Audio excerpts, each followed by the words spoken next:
থানা নহয় যেন ই ৰিক্সাৰ শ্ব'ৰুমহে। ৰং বিৰঙী ই ৰিক্সাৰে উভৈনদী হৈ পৰিছে এখন থানা। বাৰিষা নাহোঁতেই খাৰুপেটীয়া আৰক্ষী থানাত ই ৰিক্সাৰ উজান উঠিছে।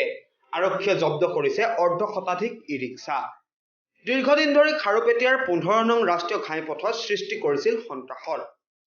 খাৰুপেটীয়াত ই ৰিক্সাৰ বিৰুদ্ধে আৰক্ষীৰ এক তীব্ৰ অভিযান আৰু এই অভিযানতেই জব্দ কৰা হৈছে প্ৰায় অৰ্ধশতাধিক ই ৰিক্সা। উল্লেখ্য যে দীৰ্ঘদিন ধৰি খাৰুপেটীয়াৰ 15 নং ৰাষ্ট্ৰীয় ঘাইপথত সন্ত্ৰাসৰ সৃষ্টি কৰিছে হাজাৰ হাজাৰ ই ৰিক্সাই। যান বাহনৰ আইন অমান্য কৰি যধে মধে ই ৰিক্সা চালকসকলে ৰাজপথত দৌৰাত্ম্য সৃষ্টি কৰাৰ ফলত সঘনাই সংঘটিত হৈছে পথ দুৰ্ঘটনা। অৱশ্যে খাৰুপেটীয়া আৰক্ষীয়ে আৰম্ভ কৰিছে দৌৰাত্মক সৃষ্টি কৰা ই ৰিক্সাৰ বিৰুদ্ধে অভিযান আৰু সেই অভিযানতেই এনেদৰে বহুকেইখন ই ৰিক্সা জব্দ কৰিছে খাৰুপেটীয়া আৰক্ষীয়ে। আচ্ছা, মানে ইয়াত খাৰুপেটীয়াত টাউনখনৰ এটা সমস্যা হৈছে যে ইয়াত গাড়ীবিলাক য'তে ত'তে পাৰ্কিং কৰে আৰু এই যিবিলাক গাড়ী ই ৰিক্সা ইয়াত পিলপিলি বুলি কয়। এই গাড়ীবিলাক মানে আচলতে যিটো নিয়ম আমাৰ ডিপাৰ্টমেণ্টৰ মানে ট্ৰেন্সপৰ্ট ডিপাৰ্টমেণ্টৰ, তেওঁলোকে নেশ্যনেল হাইৱেত চলাব নোৱাৰে আৰু মেক্সিমাম ঠাইতে এই প্ৰব্লেমটো হৈছে টাউনবিলাকত। তেওঁলোকে য'তে ত'তে যিকোনো নেশ্যনেল হাইৱেত উঠাই পেলাই গাড়ীবিলাক লৈ যায়, যাৰ কাৰণে কিছুমান এক্সিডেণ্ট সিহঁতৰ কাৰণেও হৈছে, সিহঁতৰ অসাৱধানতাৰ কাৰণে। গতিকে আৰু খাৰুপেটীয়াতো তেনেকুৱা দেখিছোঁ, ইয়াত 30,000 মান আছে পিলপিলি মানে ই ৰিক্সা। আৰু সেইকাৰণে আমি কালি ট্ৰেফিক আৰু আমি মানে খাৰুপেটীয়া থানা আমি যৌথভাৱে লাগি কেইবাটাও ইয়াত ঘটনা হৈ গৈছে। এইবিলাক মানে নহওক বুলি মানে নিৰাময় হওক বুলি ভাবি কালি আমি প্ৰায় 30খন আনিছোঁ আৰু আজিও ধৰি আছে, আজি প্ৰায় 10খনমান আনিছে। আমি তেওঁলোকৰ কাগজবিলাক ভেৰিফাই কৰিম, গাড়ীখিনি আমি এৰি দিম।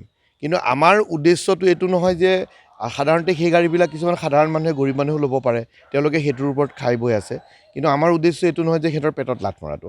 আমাৰ কথা হৈছে টাউনখন শৃংখলাবদ্ধ হওক আৰু দুৰ্ঘটনাবিলাক অলপ কমক, আৰু সেইকাৰণে আমি তেওঁলোকৰ এটা ফাইন লৈ আমি যাব দিম তেওঁলোকক। এইটোৱে হৈছে নিয়ন্ত্ৰণৰ কাৰণে যাতে মানে তেওঁলোকে মানে হাইৱেত গৈ পেলাই গাড়ীখন নুঠে আৰু নচলায়।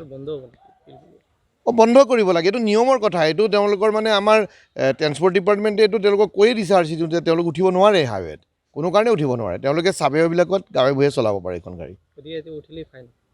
ফাইন ল'ম আৰু নহ'লে এনেকৈ আমি ধৰি আনি পেলাই আমি যিটো হয় মানে নীতিগতভাৱে আমি তেওঁলোকক ফাইন ল'ম। যিবিলাক ৰেজিষ্ট্ৰেশ্যন আছে ৰেজিষ্ট্ৰেশ্যন থকা নথকাৰ ওপৰত প্ৰশ্নই নাহে। ই ৰিক্সা তাৰমানে নেশ্যনেল হাইৱেত উঠিব নোৱাৰে, তেওঁলোকে সদায় চাবেবিলাকত চলাব লাগে, এইটোৱে কথা। আমালোকৰ গাড়ী এনেকা থানাত ধৰি থ'লে কিন্তু নষ্ট হৈ যাব, বেটাৰী খাৰাপ হৈ যাব। আমালোকৰ এইটো ভুল, ৰোডত উঠোৱাটো আমালোকৰ ভুল, চবৰে ভুল। কিন্তু আমালোকে এইটো কাকতি মিনতি কৰি আছোঁ যে আমালোকৰ গাড়ীটো এৰি দিব লাগে।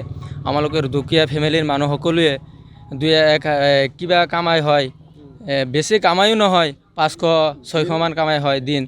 এইটো আমাৰ ফেমিলি আছে, পৰিয়ালটো। মই অনুৰোধ কৰোঁ যে আমালোকৰ গাড়ীকেইটা মোকলাই দিব লাগে। এসপ্তাহৰ ওপৰত হ'লে বেটাৰীকেইটা নষ্ট হৈ যাব। সেইটো আমালোকে ভাবোঁ যে সকলোৰে গাড়ী 2 দিনৰ ভিতৰত আমালোকৰ গাড়ীটো এৰি দিব লাগে। আমালোকে সকলোৱে আইন মানি চলিম, আইন ভংগ নকৰোঁ। কিন্তু আমালোকৰ ভুল আছে, নহ'লে কিয় ধৰিব? টাউনত উঠোৱাটো আমালোকৰ ভুল। সেইটোৱে টাউনত দুই এজনে উঠাইছে আৰু সকলোকেইটা যধে মধে ধৰিছে। চিণ্ডিকেটে সেইফালৰ পৰা ধৰিছে, বহুত গাড়ী ধৰিছে, বাহিৰৰ গাড়ী ধৰিছে। হয়তোবা ৰোডত দুটা এটা আছে, টোটেল 40টা মান হ'ব, আকৌ 40-50টা মান গাড়ী হ'ব। সকলোৱে দুখীয়া মানুহ আমালোকে। দলগাঁৱৰ পৰা আনোৱাৰ হুছেইনৰ ৰিপৰ্ট, এনিটাইম 24। থানা নহয় যেন ই ৰিক্সাৰ শ্ব'ৰুমহে। ৰং বিৰঙী ই ৰিক্সাৰে উভৈনদী হৈ পৰিছে এখন থানা। বাৰিষা নাহোঁতেই খাৰুপেটীয়া আৰক্ষী থানাত ই ৰিক্সাৰ উজান উঠিছে। আৰক্ষীয়ে জব্দ কৰিছে অৰ্ধশতাধিক ই ৰিক্সা। দীৰ্ঘদিন ধৰি খাৰুপেটীয়াৰ 15 নং ৰাষ্ট্ৰীয় ঘাইপথত সৃষ্টি কৰিছিল সন্ত্ৰাসৰ। খাৰুপেটীয়াত ই ৰিক্সাৰ বিৰুদ্ধে আৰক্ষীৰ এক তীব্ৰ অভিযান আৰু এই অভিযানতেই জব্দ কৰা হৈছে প্ৰায় অৰ্ধশতাধিক ই ৰিক্সা। উল্লেখ্য যে দীৰ্ঘদিন ধৰি খাৰুপেটীয়াৰ 15 নং ৰাষ্ট্ৰীয় ঘাইপথত সন্ত্ৰাসৰ সৃষ্টি কৰিছে হাজাৰ হাজাৰ ই ৰিক্সাই। যান বাহনৰ আইন অমান্য কৰি যধে মধে ই ৰিক্সা চালকসকলে ৰাজপথত দৌৰাত্ম্য সৃষ্টি কৰাৰ ফলত সঘনাই সংঘটিত হৈছে পথ দুৰ্ঘটনা।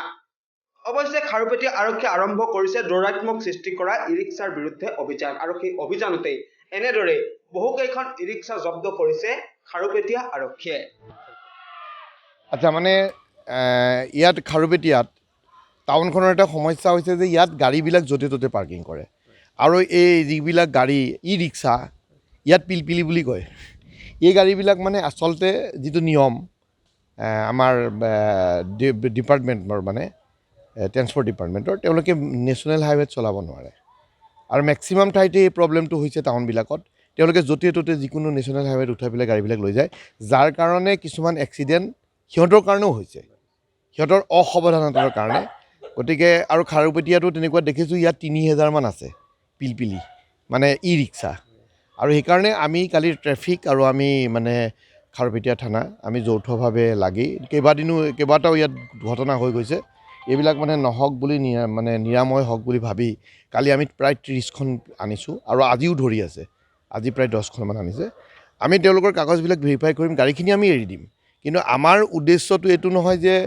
সাধাৰণতে সেই গাড়ীবিলাক কিছুমান সাধাৰণ মানুহে গৰীব মানুহেও ল'ব পাৰে তেওঁলোকে সেইটোৰ ওপৰত খাই বৈ আছে কিন্তু আমাৰ উদ্দেশ্য এইটো নহয় যে সিহঁতৰ পেটত লাত মৰাটো আমাৰ কথা হৈছে টাউনখন শৃংখলাবদ্ধ হওক আৰু দুৰ্ঘটনাবিলাক অলপ কমক আৰু সেইকাৰণে আমি তেওঁলোকৰ এটা ফাইন লৈ আমি যাব দিম তেওঁলোকক এইটোৱে হৈছে তেওঁলোকৰ নিয়ন্ত্ৰণৰ কাৰণে যাতে মানে তেওঁলোকে মানে হাইৱেত গৈ পেলাই গাড়ীখন নুঠে আৰু নচলায় বন্ধ কৰিব লাগে এইটো নিয়মৰ কথা এইটো তেওঁলোকৰ মানে আমাৰ ট্ৰেন্সপৰ্ট ডিপাৰ্টমেণ্টে এইটো তেওঁলোকক কৈয়ে দিছে আৰ চিটো যে তেওঁলোক উঠিব নোৱাৰে হাইৱেত কোনো কাৰণে উঠিব নোৱাৰে তেওঁলোকে চাবেবিলাকত গাঁৱে ভূঞে চলাব পাৰে এইখন গাড়ী ফাইন ল'ম আৰু নহ'লে এনেকৈ আমি ধৰি আনি পেলাই আমি যিটো হয় মানে নীতিগতভাৱে আমি তেওঁলোকক ফাইন ল'ম যিবিলাক ৰেজিষ্ট্ৰেশ্যন আছে তেওঁলোক ৰেজিষ্ট্ৰেশ্যন থকা নথকাৰ ওপৰত প্ৰশ্নই নাহে ই ৰিক্সা তাৰমানে নেশ্যনেল হাইৱেত উঠিব নোৱাৰে তেওঁলোকে সদায় চাবেবিলাকত চলাব লাগে এইটোৱে কথা আমালোকৰ গাড়ী এনেকা থানাত ধৰি থ'লে কিন্তু নষ্ট হৈ যাব বেটাৰী খাৰাপ হৈ যাব আমালোকৰ এইটো ভুল ৰোডত উঠোৱাটো আমালোকৰ ভুল চবৰে ভুল কিন্তু আমালোকে এইটো কাকতি মিনতি কৰি আছোঁ যে আমালোকৰ গাড়ীটো এৰি দিব লাগে আমালোকৰ দুখীয়া ফেমিলিৰ মানুহ সকলোৱে কিবা কামাই হয় বেছি কামায়ো নহয় 500-600 মান কামাই হয় দিন এইটো আমাৰ ফেমিলি আছে পৰিয়ালটো মই অনুৰোধ কৰোঁ যে আমালোকৰ গাড়ীকেইটা মোকলাই দিব লাগে এসপ্তাহৰ ওপৰত হ'লে বেটাৰীকেইটা নষ্ট হৈ যাব সেইটো আমালোকে ভাবোঁ যে সকলোৰে গাড়ী 2 দিনৰ ভিতৰত আমালোকৰ গাড়ীটো এৰি দিব লাগে আমালোকে সকলোৱে আইন মানি চলিম আইন ভংগ নকৰোঁ কিন্তু আমালোকৰ ভুল আছে নহ'লে কিয় ধৰিব টাউনত উঠোৱাটো আমালোকৰ ভুল সেইটোৱে টাউনত দুই এজনে উঠাইছে আৰু সকলোকেইটা যধে মধে ধৰিছে আৰু চিণ্ডিকেটে সেইফালৰ পৰা ধৰিছে বহুত গাড়ী ধৰিছে বাহিৰৰ গাড়ী ধৰিছে হয়তোবা ৰুটত দুটা এটা আছে টোটেল 40টা মান হ'ব আকৌ 40-50টা মান গাড়ী হ'ব সকলোৱে দুখীয়া মানুহ আমালোকে দলগাঁৱৰ পৰা আনোৱাৰ হুছেইনৰ ৰিপৰ্ট এনিটাইম 24।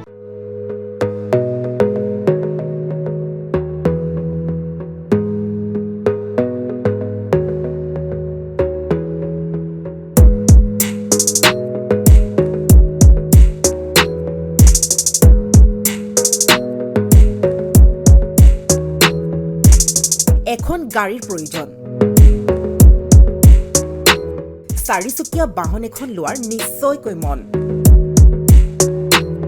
যদি আপোনাৰ বাজেট কম তেন্তে আপোনাৰ কাষত আছে অন্য এক অপচন আপোনাৰ কাষত আছে ব্যৱহৃত কাৰৰ dealer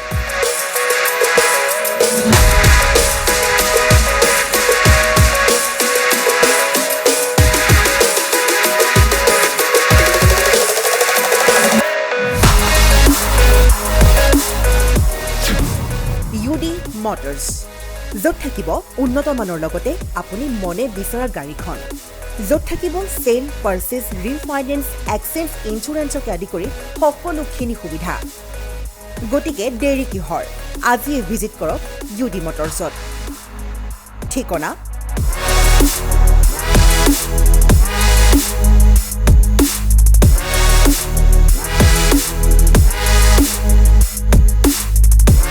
Borbari VIP Road 6 Mile Guwahati PIN code 781036 যোগাযোগ নম্বৰ 9854128338 অথবা 8638116781 অথবা 7002713594